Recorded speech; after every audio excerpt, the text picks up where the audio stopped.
عمرے کا آسان اور مختصر طریقہ کیا ہے؟ لوگ اکثر جو پہلی بار عمرے پہ جاتے ہیں بڑے پریشان ہوتے ہیں کہ عمرہ کیسے کریں گے۔ میں آپ کو آسان طریقہ بتاتا ہوں۔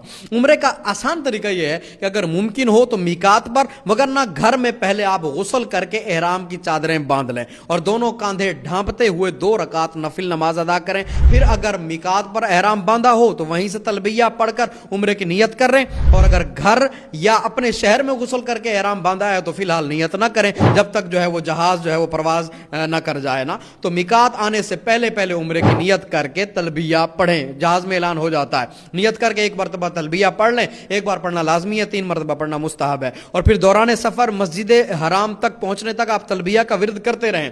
بیت اللہ میں داخل ہوتے ہوئے اگر فرض نماز کی جماعت کا وقت نہ ہو تو پہلا کام طواف کا ہی کریں نا۔ مطاف میں داخل ہوتے ہوئے اجتباء یعنی دایاں کندھا جو ہے نا اس کو ننگا کر لیں، ٹھیک ہے، اور اس کو اس کندھے پر ڈال لیں، اور طواف جو ہے نا حجر اسود سے شروع کریں۔ گرین لائٹ لگی ہوگی سامنے، حجر اسود سے آپ نے طواف کو شروع کرنا ہے۔ طواف حجر اسود کی سیدھ میں کھڑے ہو کر شروع کریں، اور ایسے جیسے نماز میں تکبیر تحریمہ کے لیے ہاتھ اٹھاتے ہیں نا، اسی طرح دونوں ہاتھ کانوں تک اٹھا کر تکبیر و تحلیل کہیں، یعنی بسم اللہ اللہ اکبر یہ کہہ کر حجر اسود کو بوسہ دینا۔ یوں اگر ممکن نہیں ہے تو ویسے ہاتھ لگا کر چوم لیں۔ ویسے بھی آج کل اس کو چومنا نہیں چاہیے کہ اس پہ حالت احرام میں آپ چوم نہیں سکتے، اس پہ خوشبو لگی ہوتی ہے، صرف اشارہ کر کے ہاتھوں کو چوم لیں، ٹھیک ہے۔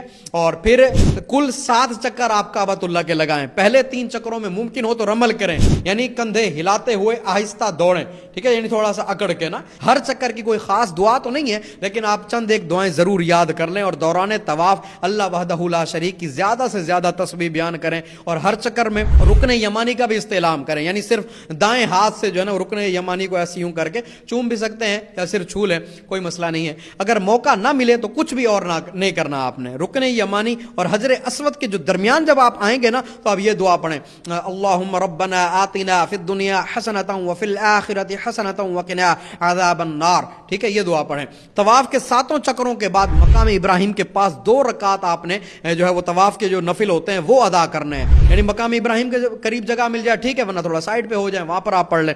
پھر اس کے بعد ہو سکے تو آب زمزم پیٹ بھر کے پئیں، ممکن ہو تو ملتزم سے چمٹ کر دعائیں بھی کریں، لیکن آج کل یہاں خوشبو لگی ہوتی ہے تو چمٹے بغیر ہی سیدھے کھڑے ہو کر دعا مانگیں۔ پھر حجر اسود کا استعلام کر کے سعی کے لیے وہ لکھا ہوتا ہے جگہ، وہ صفا مروہ کی طرف آپ نے رخ کرنا ہے، اور جب ادھر آپ جا رہے ہوں تو ادھر تھوڑی سی چڑھائی آتی ہے تو چڑھتے وقت آپ نے پڑھنا ہے ان الصفا والمروۃ من شعائر اللہ، ٹھیک ہے۔ صفا پر چڑھ کر پھر قبلہ رخ ہو کر 3 مرتبہ آپ نے اللہ اکبر اللہ اکبر اللہ اکبر یہ کہنا ہے۔ پھر 3 مرتبہ یہ دعا پڑھیں، لا الہ الا اللہ وحدہ لا شریک لہ لہ الملک ولہ الحمد یحیی ویمیت وہو علی کل شیء قدیر۔ پھر جو دل چاہے دنیا و آخرت کی بھلائی کی آپ دعائیں کریں، صفا سے نیچے اتریں اور چلنا شروع کریں۔ جب گرین لائٹس آئیں نا ان کے پاس پہنچیں تو وہاں سے لے کر دوسری گرین لائٹ تک مرد حضرات دوڑیں، عورتیں نہیں دوڑیں گی، صرف مرد دوڑیں گے۔